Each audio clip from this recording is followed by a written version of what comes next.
This is the Rotrick Studio software. Here we have the basic control.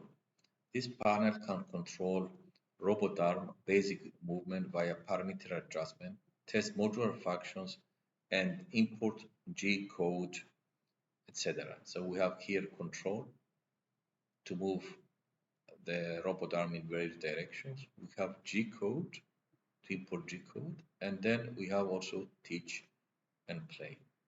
In this here, this is write and draw. In write and draw, we can import images, as you can see here, text, adjust pen height, generate G code height, and send commands to control writing and drawing. The next we have in the menu is laser. And in laser, we can import again image, text, adjust engraving parameters, adjust laser power, and then generate G code, send commands to control laser center. Okay. So all these that we can control up from here, etc. This is for use for 3D printer, which is out of scope of this training activity. And here, which is the most important part, is the Scratch programming, G code programming. Here you can see, you can drag and drop various things here, from motion to move rectangle R. So this is just a typical, I would say, Scratch programming language. One of the most important things here is to make sure that here our device is connected. You can see here our device is connected at COM6. Here we have the help and the internet. So it goes to the main website of the robot. Here we have the manual, and here we have the coding. Go to GitHub. We have also prepared a manual for DEXARM, and in the manual you can find what is DEXARM, and we have an introduction saying that the DEXARM is a 4 degrees of freedom multi-modular structure, so 4 degrees of freedom, and comes with 3D printing module and kit, laser engraving, pneumatic kit, pen holder. It has also a 3.5-inch touch screen, and we have also purchased a computer vision kit, which can be used in conjunction with a high resolution camera for AI projects. So one of the most important things that we need to know about this type of robot is the base. Here we have the base here. Here we have the power button.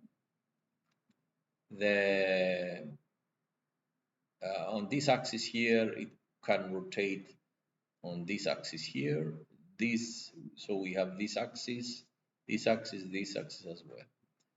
And you can see all the parts of the robot here. As I mentioned before, we have these modules that they are interchangeable. One of the modules that we are going to try today is the pneumatic suction cup module, which basically has it's making a suction and lifts any component that we have at the end. So as I mentioned before, we have the software environment. So this can be used to move forward, left, right, as well as up and down. And we have this Scratch-based programming language. So you can control the robot in several ways. Manual control using the control panel and these things here. Scratch coding, utilizing drag and drop coding using Scratch, and the SVG image, as we see here, we have uploaded the RESTELA image, and based on the SVG image that we have uploaded, it will automatically generate the G code and send it to the robot. So by doing this, we can use it for using the laser for engraving purposes, or use the pen holder module to draw something. So one of the activities that we want to do today, one of the basic activities that you can do is understand the fundamentals, the pen modules, the soft gripper, the robot axis, so we can introduce the X, Y, Z angles and movements. What are the degrees of freedom, robot artist, peak, rotate, and place. Today we're going to learn about activity number 3 and combine it with activity number 1. So what we do here is we joined a Big Blue Button meeting. We have developed for this purpose a special Big Blue Button meeting, which is you can find it at meet.restela.eu. So we're now joining the DEXARM lab. So after we log in into the Big Blue Button platform at meet.restela.eu, we will be able to see the users here, the invite code. So if we want to invite someone, we can use this code. We can also see as users, simple users, we can see the video here of the robot. So here you can see a larger image of the robot, which is using the high definition camera to stream live video from our robot. We could be thousands of miles away, but still have access to this robot. And at the same time, we are able to have access to the robot using this Rotrick Studio from here. So from here, we are able to, as you can see here, we are able to move our robot. So by moving the X here, so minus X, so X is moving in this direction, and plus X is moving in the other direction.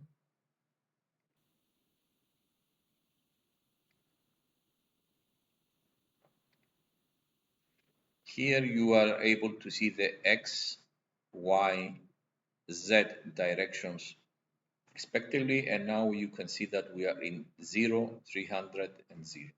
So if we want to move in Y direction, this is the Y direction.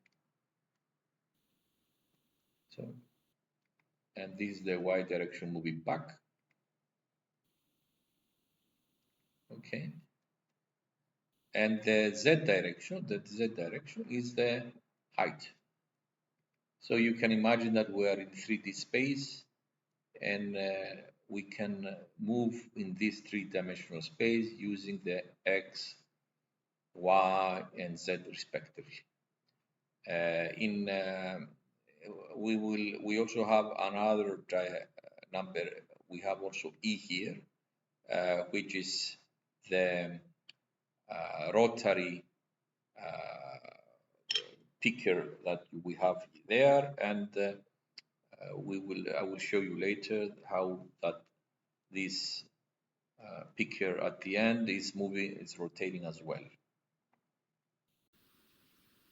For the purposes of the training, we have prepared one program using the graphical programming language like Scratch here. So in this here, we have when we press this flag here, the software will start running. Then we set the speed of motion to 1000 millimeters per minute. Then we make sure that we don't have anything that is picked up, so we release the air picker. And then we move to, as you can see here in our notes, moves to a great height. So we move to 340, 200, and X to 0. So we go to a gray height. Then we go to the top of the green cube, as you can see here. And then as soon as we go on the top of the green, we go again up, and then we go back, and then we try to put it down. So we try to repeat the process for red, the blue, and the green cubes, as well another one that is hidden behind the robot. The purpose is to stack them all together. I want you to have a look of how the second, the red brick, the red cube is rotated a little bit.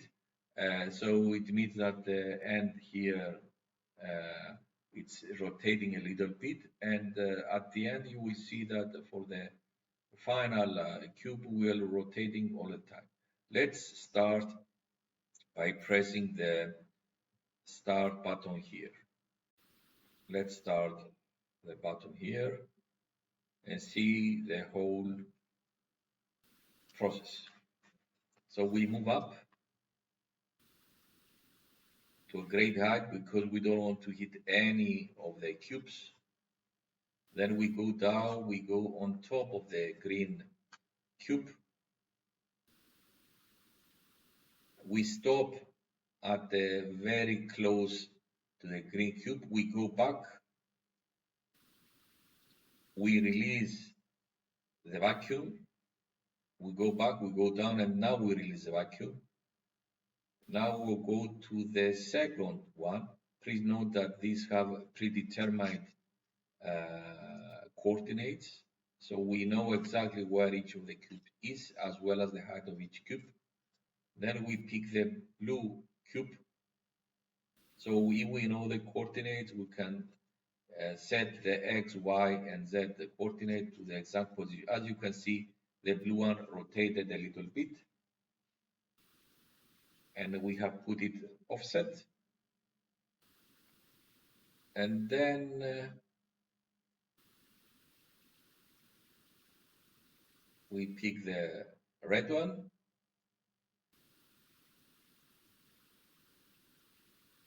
We go back to the position.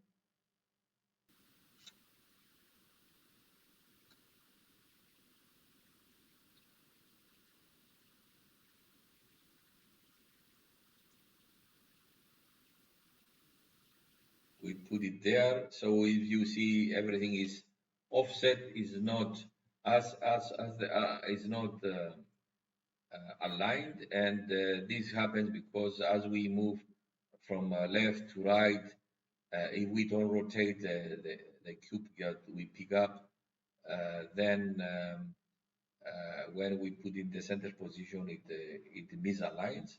So you will see now what happens with the blue cube as we go down there. You will see that we can rotate it left,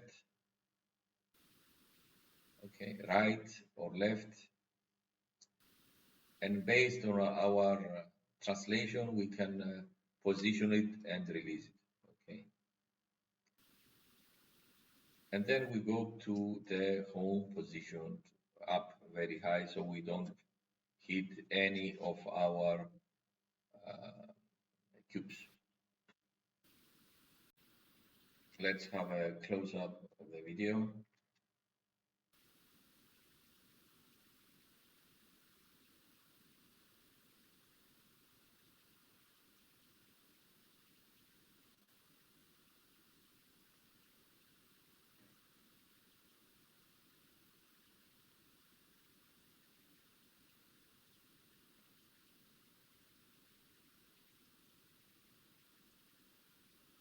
On the bottom right, we see the vacuum picker. It's a small vacuum pump that actuates the vacuum there.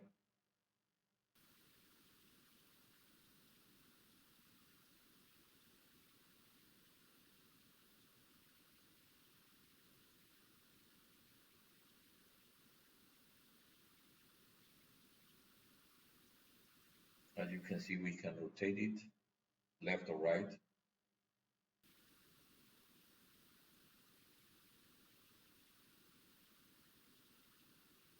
And then we stop again.